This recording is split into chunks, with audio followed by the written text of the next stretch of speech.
ये कहानी 26 दिसंबर सन 2004 की सच्ची घटना पर आधारित है, जिसमें एक माँ बेटे के प्यार और हिम्मत को दिखाया गया है कि किस प्रकार अगर हम हार ना माने तो बड़ी से बड़ी कठिनाइयों का सामना कर सकते हैं। So welcome guys, spreading entertainment पेश करते हैं आपके सामने एक कहानी जिसका नाम है द इम्पॉसिबल। तो कहानी की शुरुआत में हमें एक परिवार को लॉस एंजलिस से थाईलैंड प्लेन में जाता हुआ दिखाया जाता है। ये लोग क्रिसमस पर अपनी छुट्टियां मनाने थाईलैंड के एक छोटे से टापू पर आए हैं। तभी हमें दिखाया जाता है एयरपोर्ट से ये सीधा होटल में आते हैं जो इन्होंने आने से पहले बुक करा के रखा था। जैसे ये अपने रूम की खिड़की खोलकर देखते हैं तो वहां से इन्हें समुद्र के किनारे का बहुत ही सुंदर नजारा दिखाई देता है, जिसे देखकर ये पूरा परिवार खुश हो जाता है। तभी रात को क्वैक और मारिया अपने तीनों बच्चों के साथ रेस्टोरेंट में डिनर कर रहे होते हैं और इसी दौरान क्वैक का बेटा जिसका नाम लूकस है वो क्वैक की तरफ मुस्कुरा कर देखता है। दरअसल दोस्तों ये अपने हॉलीडेज को अच्छे से एंजॉय कर रहे हैं और इनका पूरा परिवार यहाँ आकर खुश है। अगली सुबह में दिखाया जाता है मारिया अपने बच्चों को नींद से उठाती है और क्वैक बच्चों को गिफ्ट देता है। दरअसल दोस्तों आज क्रिसमस का दिन है और इसके बाद ये सभी लोग बीच पर घूमने निकल जाते हैं। ये वहाँ बहुत एंजॉय करते हैं और समुद्र में अंडर वाटर स्विमिंग भी करते हैं, जहाँ ये समुद्र में रहने वाले जीवों को देखते हैं जो देखने में बहुत सुंदर दिखाई देता है। तभी हमें अगला दिन दिखाया जाता है। क्वैक और उसके बच्चे होटल के अंदर ही स्विमिंग पूल में खेल रहे होते हैं और स्विमिंग पूल के पास में बैठी मारिया एक बुक पढ़ रही होती है। तभी अचानक से तेज हवा चलने लगती है और हवा के कारण मारिया की बुक का एक पेज अलग होकर जाकर कांच से चिपक जाता है। जैसे ही मारिया पेज को उठाती है वो देखती है आसमान में बहुत सारे पक्षी एक तरफ जा रहे हैं और तभी जमीन में भूकंप जैसी कंपन होने लगती है। तभी आसपास के पेड़ अपने आप गिरने लगते हैं और अगली ही सेकंड इनकी तरफ एक बहुत बड़ी पानी की लहर आती है जो बीच में आने वाली हर चीज को अपने साथ बहा के ले जाने लगती है। ये देखकर मारिया क्वैक को बच्चों को संभालने के लिए कहती है। वहीं क्वैक बच्चों को गोद में लेकर भागने लगता है मगर लहरें बहुत तेज होती है, वो उसे और उसके बच्चों को बहा ले जाती है। दूसरी तरफ लूकस ये सब देखकर पूल में कूद जाता है और इसी दौरान लहरें मारिया को भी बहा ले जाती है। वहीं हमें अगले सीन में दिखाया जाता है मारिया एक पेड़ से लिपटकर तेज तेज रो रही होती है क्योंकि उसे अपने परिवार में से कोई भी दिखाई नहीं देता। दरअसल दोस्तों पानी की लहरें सब कुछ अपने साथ बहा ले गई है। इसी दौरान मारिया को अपने सबसे बड़े बेटे लूकस की चिल्लाने की आवाज आती है। जैसे ही वो देखती है लूकस उसे पानी की लहरों में आगे बहता हुआ दिखाई पड़ता है और ये देखकर मारिया भी पेड़ को छोड़ देती है और पानी में बहती हुई लूकस की तरफ जाने लगती है। इसी दौरान लूकस एक मैट्रेस को पकड़ लेता है जो पानी के ऊपर तैर रही थी और अगले ही पल मारिया भी जाकर उस मैट्रेस को दूसरी तरफ से पकड़ लेती है। ये दोनों एक दूसरे का हाथ पकड़ने की कोशिश करते हैं मगर तभी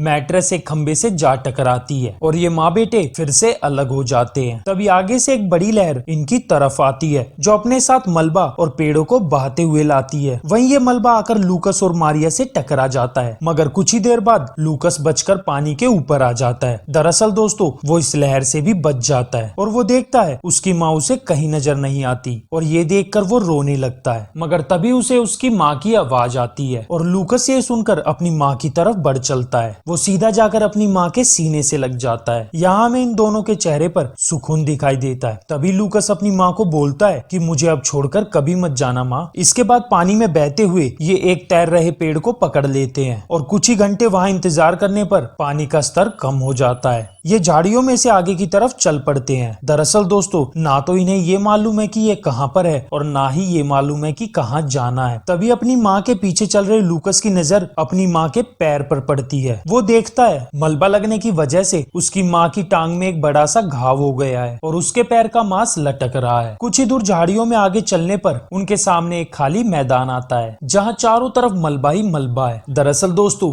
कभी यहाँ बस्ती हुआ करती थी मगर पानी की बड़ी बड़ी लहरें उसे एक मलबे में तब्दील कर गए। तभी मारिया एक रस्सी की मदद से अपनी जांग के मांस को बांध लेती है ताकि उसके पैर से ज्यादा खून ना निकले मगर दोस्तों अभी भी लगातार उसके पैर से काफी खून बह रहा है और कुछ ही आगे चलने पर उन्हें एक बच्चे के रोने की आवाज आती है। मारिया उसे बचाने के लिए आगे बढ़ती है मगर लूकस उसे ऐसा करने से मना करता है। वो अपनी माँ को कहता है कि उससे ज्यादा मदद आपको चाहिए, अगर हम उसे बचाएंगे तो हम खुद मर सकते हैं। मगर मारिया उसको कहती है कि अगर इस बच्चे की जगह तुम्हारा छोटा भाई सिमोन होता क्या तुम तब भी उसको नहीं बचाते। जैसे ही वो आवाज के पास बढ़ते हैं उन्हें एक छोटा सा बच्चा मलबे के ढेर में दबा हुआ दिखाई देता है। लूकस उसे वहाँ से निकाल कर उसका नाम पूछता है। वो बच्चा अपना नाम डैनियल बताता है और इसी दौरान लूकस को वहाँ पर एक कोक का कैन दिखाई देता देता है। वो उसे उठाकर जेब में रख लेता है और ये लोग डैनियल को लेकर आगे की तरफ चल पड़ते हैं। तभी इन्हें एक बड़ा सा बरगद का पेड़ दिखाई देता है। ये उस पर चढ़कर ठहरने का फैसला करते हैं, क्योंकि अगर दोबारा से पानी की लहर आ गई तो ये उस पर सुरक्षित रहेंगे। सबसे पहले लूकस डैनियल को पेड़ पर चढ़ा देता है, मगर पैर में चोट की वजह से मारिया चढ़ नहीं पाती। दरअसल दोस्तों,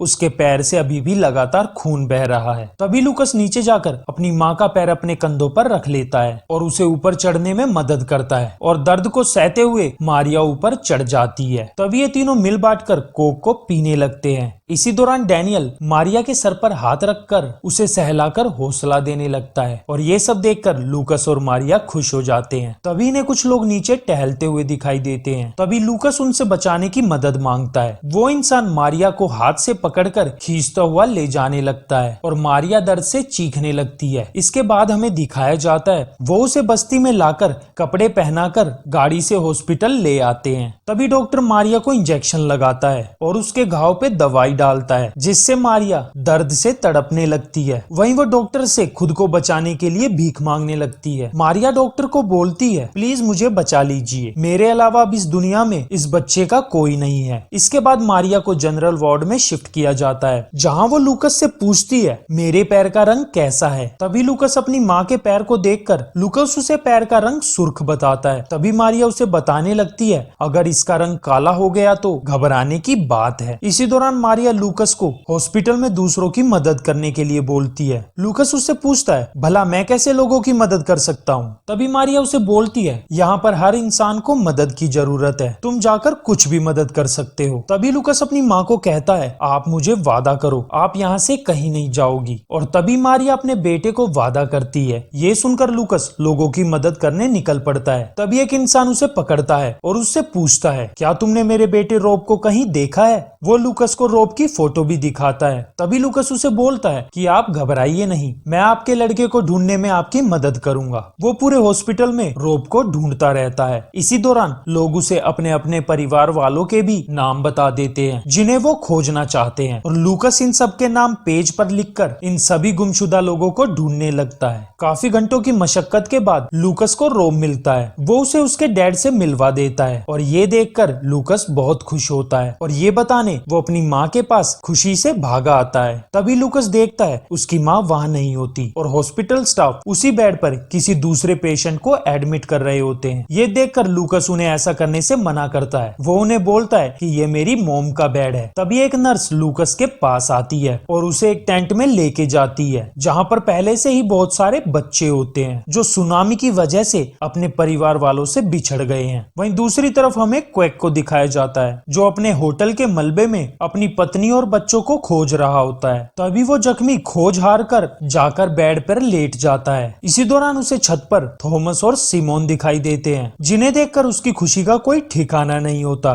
दरअसल दोस्तों क्वेक को उम्मीद नहीं थी कि थॉमस और सिमोन बच गए होंगे और एक साथ होंगे। इसके बाद क्वेक थॉमस को समझाता है कि बेटा मैं तुम्हें एक सेफ जगह पर भिजवा दूंगा जहाँ तुम्हारे साथ और भी काफी लोग होंगे, मगर मैं तुम्हारे साथ नहीं चल सकता क्योंकि मुझे तुम्हारी मोम और लूकस को ढूंढना है। मगर थॉमस अपने डैड को बोलता है कि मैं भी आपके साथ चलूंगा। वहीं वो अपने डैड को बोलता है मैंने कभी किसी का ध्यान नहीं रखा तो मैं अकेला सिमोन का ध्यान कैसे रखूंगा। मगर क्वैक उसे हौसला देता है कि बेटा तुम्हें अपनी माँ और अपने बड़े भाई के लिए ऐसा करना ही होगा। और ये सुनकर थॉमस मान जाता है। तभी क्वैक एक इंसान को फोन पर बात करते देखता है। वो उससे एक कॉल करने के लिए फोन मांगता है, मगर वो इंसान क्वैक को फोन देने से मना कर देता है। तभी क्वैक अपने दोनों बच्चों को गाड़ी में बैठाकर अलविदा कर देता है और रात को ही वो अकेला मलबे के ढेरों में मारिया और लूकस को ढूंढता है, मगर उसके हाथ नाकामयाबी लगती है। आगे दिखाया जाता है काफी लोग बस स्टेशन में बैठे होते हैं। सभी अपने अपने बारे में बताने लगते हैं कि वो सुनामी से कैसे बचे और वो कैसे अपने परिवार से दूर हुए। तभी उनमें से एक शख्स खुद से क्वैक को अपना मोबाइल यूज करने के लिए कहता है ताकि वो अपने परिवार से बात कर सके। तभी क्वैक अपने पिता को फोन करता है और वो उसको सुनामी के बारे में सब बता देता है। वहीं दूसरी तरफ लूकस को दिखाया जाता है जो गुम हुए बच्चों के टेंट में बैठा होता है। तभी उसके पास वो नर्स आती है। वो लूकस को वहाँ से अपने साथ ले चलती है और तभी सामने बैठी एक औरत लूकस को गहने और एक घड़ी दिखाती है, मगर लूकस उन्हें पहचान नहीं पाता। लूकस को रूम में लेकर जाते हैं जहाँ वो अपनी माँ को जिंदा देखता है और ये देखकर लूकस बहुत खुश हो जाता है। लूकस भागकर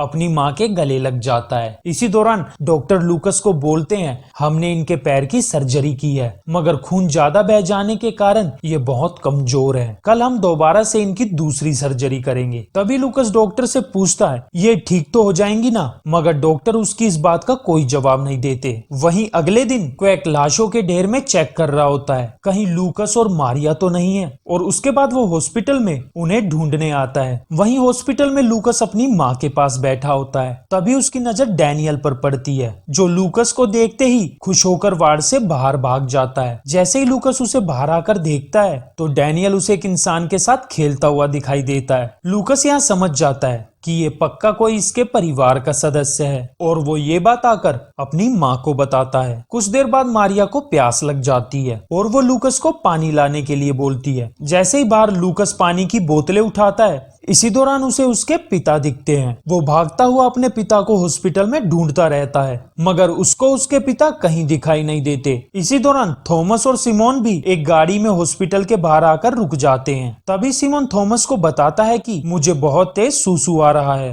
थॉमस उसे कुछ देर रुकने के लिए बोलता है, मगर सिमोन गाड़ी से उतरकर सूसू करने लगता है। जैसे ही वो गाड़ी में चढ़ते हैं, तभी हॉस्पिटल के बाहर लूकस तेजी से डैड चिल्लाता है। इसी दौरान सिमोन लूकस को देख लेता है। तभी थॉमस और सिमोन लूकस की तरफ भागने लगते हैं और जाकर उसके गले लग जाते हैं। यहाँ इन दोनों को अपना बड़ा भाई मिलकर जैसे डूबते को किनारा मिल गया। इसी दौरान इनका पिता क्वैक भी इनको देख लेता है और इनकी तरफ दौड़ा आता है। वहीं वो आकर इन्हें गले से लगा लेता है और ये सीन देखकर दोस्तों मेरी आंखों में आंसू आ जाते हैं। तभी लूकस इन तीनों को मारिया के पास ले जाता है, जहां मारिया इन्हें देखकर क्वैक को बोलती है, क्या मैं मर गई हूँ? दरअसल दोस्तों उसके मन में था कि क्वैक, थॉमस और सिमोन मर चुके हैं और वो मरने के बाद उनसे मिली है, मगर क्वैक उसे बताता है कि तुम जिंदा हो और सब कुछ ठीक हो जाएगा। तभी मारिया क्वैक को बोलती है, अब मैं आराम कर सकती हूँ, अब मैं चैन से मर सकती हूँ। वहीं वो क्वैक को बोलती है, मेरे बच्चों का ख्याल रखना।